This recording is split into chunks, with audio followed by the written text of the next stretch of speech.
성경의 숲을 걷다. 오늘은 사사기 3장입니다.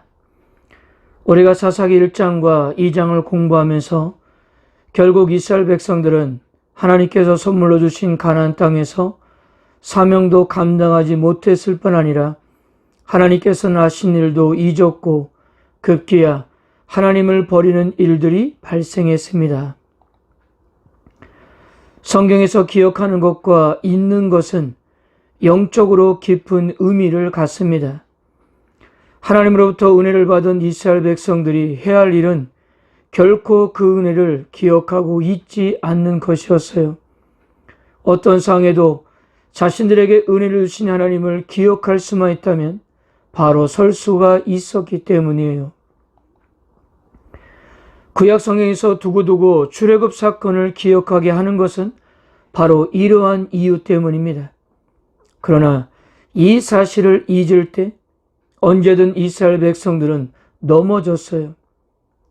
이제 막 사사기를 시작하고 있는데 벌써부터 이스라엘 백성들은 하나님을 잊고 있었던 것입니다. 이제 더 이상 하나님의 은혜가 그들의 관심사가 아니었으며 오히려 가나안 땅에서 하나님 없이도 살 것만 같았어요. 오늘 사사기 3장 7절은 이렇게 시작합니다. 이스라엘 자손이 여호와의 목전에 악을 행하여 자기들이 하나님 여호와를 잊어버리고 바알들과 아세라들을 섬긴지라. 이스라엘이 여호와의 목전에서 악을 행했다는 것은 그들의 행동이 하나님 눈앞에 옳지 않았다는 의미입니다. 하나님의 눈에는 이스라엘 백성들의 행동들이 모두 악해 보였던 거예요. 40년이라는 기간 동안 광야를 떠돌아왔던 이스라엘 백성들이 가나안 땅에 들어왔을 때 가나안 땅에 살던 사람들이 누리는 물질 문화 생활은 광야에서는 결코 경험해보지 못한 것이었습니다. 한 곳에 정착해서 사는 사람들이 이곳저곳 돌아다니는 유목 생활을 하는 사람들보다 더 높은 수준의 문화를 누리고 살았던 것은 분명한 사실이었기 때문입니다. 가나안의 문화를 만난 이스라엘 백성들도 예외가 아니었어요. 그들이 즐기는 물질 문명이 좋아 보이고 그들이 누리는 문화가 더 나아 보였던 것입니다. 광야에서 맛볼 수 없었던 것들을 이곳 가나안 땅에서 맛을 보았기 때문이에요. 그래서 하나님의 백성이었던 이스라엘은 자신들이 보기에 더 좋아 보이는 가나안의 문화를 수용하면서 더 좋아 보이는 것을 따라가게 된 것입니다. 심지어 그들이 섬기는 신들까지 말입니다.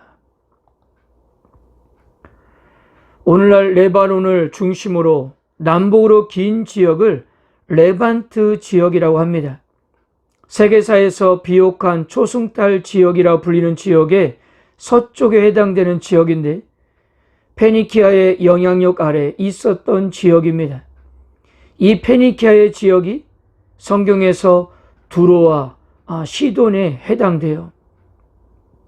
바로 이 레반트 지역에서 섬기는 신 중에 비를 내리게 하는 천둥 번개의 신이 있었는데 그 신이 바로 바알이었습니다. 그리고 바알의 아내가 풍요의 여신 아세라였는데요.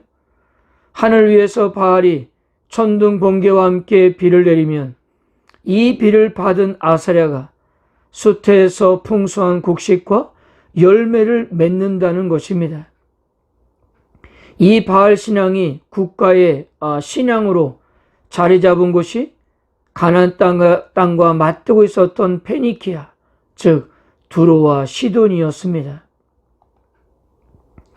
그래서 강대국 페니키아의 영향을 받고 살았던 가나안 족속들도 자연스럽게 바알 신을 갖게 되었고 이 땅에 들어와 살게 된 이스라엘 백성들도 떠돌면서 살았던 과거와는 달리 땅에 정착하고 농사를 지으면서 살아야 하는데 그에 걸맞는 신이 필요하다고 생각했던 것입니다.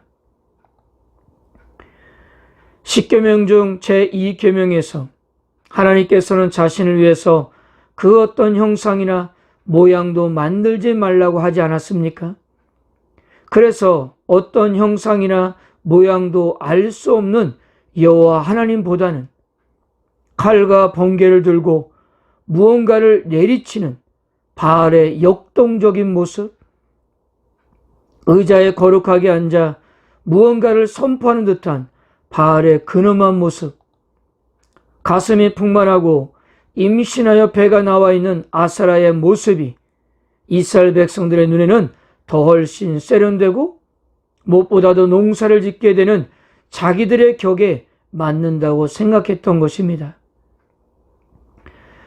여러분, 그렇다고 이스라엘 백성들이 여호와 하나님을 버린 것은 아니었습니다.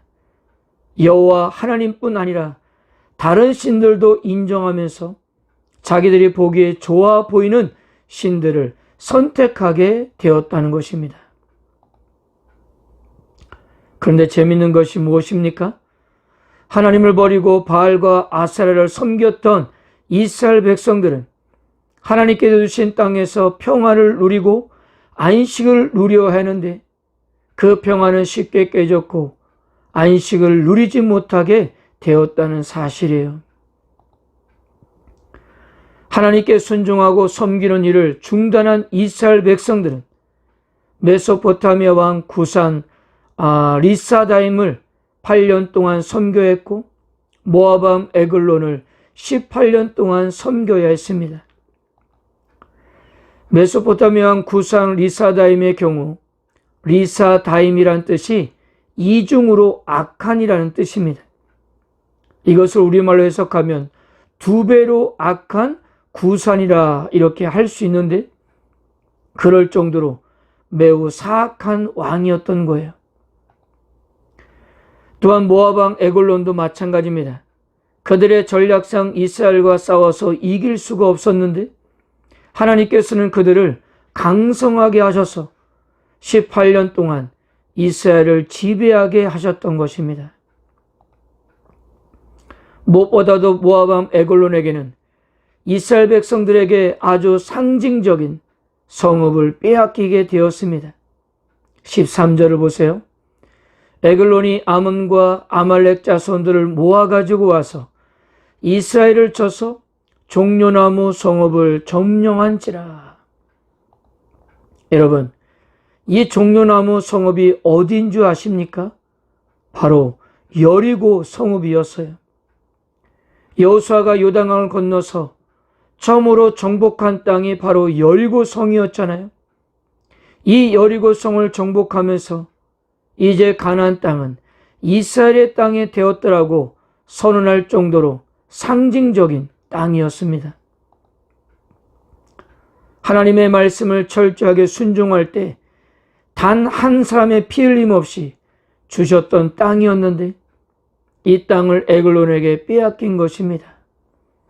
이렇게 하나님을 섬기는 것보다 가나안의 문화가 더 좋았고 그들의 신들을 믿을 때 이스라엘 백성들은 더 사악한 왕을 섬겨했으며 고통을 겪을 수밖에 없었던 것입니다. 그래서 이스라엘 백성들이 부르짖을 분은 여호와 하나님 밖에 없었어요. 9절 이스라엘 자손이 여호와께 부르짖으매 15절 이스라엘 자손이 여호와께 부르짖으매. 다행스러운 것은 여기 하나님께서는 외면하지 않으시고 준비된 주의 종문을 부르셔서 이스라엘을 구원하셨다는 것입니다. 하나님께서는 이스라엘 백성들이 죄를 저지를다 해도 신음 속에서라도 하나님께 부르짖으면 하나님께서는 그들을 구원하시겠다는 것이었어요. 이 하나님의 마음을 이스라엘 백성들이 잘 알았더라면 얼마나 좋았을까요?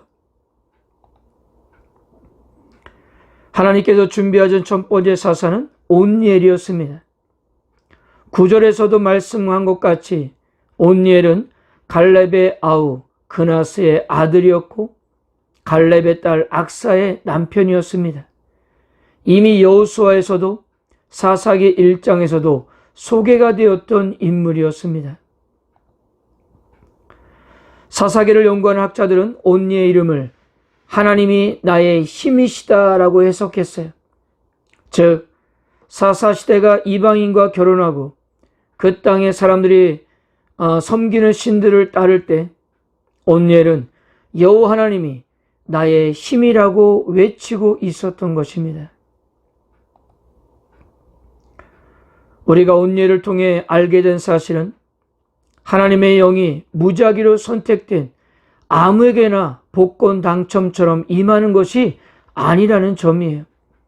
하나님의 영은 준비된 사람, 거기에 고백하는 사람, 그리고 그 고백대로 사는 사람에게 임했다는 거예요. 두 번째 사사는 에웃이었습니다. 15절을 보면 그는 베냐민 사람 게라의 아들 왼손잡이였어요. 자, 그런데 이 왼손잡이는 라는 말을 두고 여러 가지로 해석들이 있습니다. 많은 경우에 에웃을 오른손에 장애가 있는 사람이라고 보고 있습니다. 여기에 대해서도 타당한 근거를 제시하고 있어요. 그러나 전체적인 의미로 보면 왼손에 장애가 있는 것이 아니라 왼손잡이로 양손잡이로 이해하는 경우가 대부분입니다. 히브리어로 왼손잡이는 이쉬, 이테르, 야드, 예미노입니다. 이 뜻은 오른손이 묶인 사람이란 뜻인데요. 우리가 이제 나중에 가다 보면 베냐민 지파에서는 왼손 저격수를 양성하기 위해서 오른손을 묶어놓고 왼손만 쓰도록 훈련하는 전통들이 있었습니다. 그런데 그래서 베냐민 자손은 이런 왼손잡이 저격수 600명을 보유하고 있었습니다. 그러므로 왼손잡이란 말은 아주 숙련된 저격수라는 의미입니다. 이런 예는 70인역 성경에서도 찾아볼 수가 있어요. 우리가 이미 많이 앞에서도 공부했던 것처럼 70인역 성경은 히브리어를 알지 못하는 후대 유대인들을 위해서 헬라어로 번역한 구약 성경을 말합니다. 이 70인역에서는 암포테로 덱시오스라는 단어로 번역했는데요. 양쪽을 뜻하는 암포테로이와 오른손을 뜻하는 텍시오스의 합성어입니다. 이 뜻은 두 손이 모두 오른손인 사람이란 뜻이에요. 즉, 두 손을 모두 오른손처럼 자유자재로 사용하며 왼손마저 오른손처럼 편하게 무기를 잡을 수 있었던 양손잡이로 그렇게 이해를 했던 것입니다. 무엇입니까? 다른 사람들이 모두 오른손만을 역량을 키울 때 왼손도 갈고 닦아 오른손처럼 사용했던 에웃을 하나님께서는 선택하셨다는 사실이에요. 세 번째 사사는 삼갈이었습니다. 그는 아낫의 아들이라고만 소개하고 있는데요. 그의 이름이 이스라엘식의 이름이 아닌 것으로 보아 대부분의 학자들은 삼갈을 이방인으로 보고 있습니다. 이방인들이 하나님께 쓰임받았던 것은 결코 새삼스러운 일이 아니에요. 갈렙 역시 순수 이스라엘 형통이 아니었기 때문입니다. 그는 말 그대로 막대기를 가지고 블레셋 사람 600명을 죽이고 이스라엘을 구원했습니다. 그냥 이렇게 읽으면 그럴 수도 있겠다라고 하지만 당시 블레셋 사람들은 철 무기를 가지고 있었던 족속이었습니다. 객관적인 전략으로 블레셋의 승리는 너무나도 당연한 것이었어요. 그러나 사사계 성경 기자는 전쟁은 하나님이 하시는 것이고 하나님이 싸우시면 무기의 수준은 아무런 의미가 없다라는 사실을 이 삼가를 통해서 보여주고 있는 것입니다. 하나님께서는 이방인을 들어서 최신 무기를 가지고 있었던 사람들을 막대기 하나로 보란 듯이 이기게 하신 거예요. 사랑하는 성도 여러분, 오늘 사사기 3장 3명의 사사들의 이야기에서 주목해야 하는 가장 중요한 초점은 진정한 구원자는 여호와 하나님이라는 점입니다. 이스라엘을 구원할 분은 하나님밖에 없다는 사실이에요. 물론 사사기 3장에 소개되고 있는 사사들은 용감한 사람들이었어요. 온니엘의 경우는 이미 여호수아서나 사사기 초반에서도 이미 사람들에게 인정받고 있었습니다. 그러나 처음부터 사사들 스스로가 해결할 수 있는 문제였다고 한다면 8년, 18년을 기다릴 필요가 없었을 거라는 거죠. 그런데 하나님께서 구원하시로 작정하시니 또한 사사들에게 영을 부어주시고 그들을 세워주셨기 때문에 가능했던 것입니다. 사랑하는 성도 여러분, 하나님은 사사들만 사용하는 것이 아니라는 사실이에요. 사사를 통해서 당신의 백성들을 구원하는 수단으로 사용하시지만 이스라엘을 징계하는 수단으로 이방 왕도 쓰신다는 사실이에요. 그렇다면 오늘 여러분들을 위해서 하나님은 어떤 방법을 사용하고 계실까요? 하나님께서 오늘도 우리에게 원하시는 것은 온전한 충성입니다. 그래서 다른 어떤 것이 하나님보다 우선권에 두어서는 안 된다는 거예요. 오늘도 하나님을 온전한 마음으로 바라보면서 힘들고 어려울 때 하나님께 부르짖어 보세요. 하나님은 오늘도 우리의 삶에 찾아오셔서 위로해 주시고 힘을 주실 것입니다. 그런 은혜가 함께 하시기를 축복합니다. 아멘.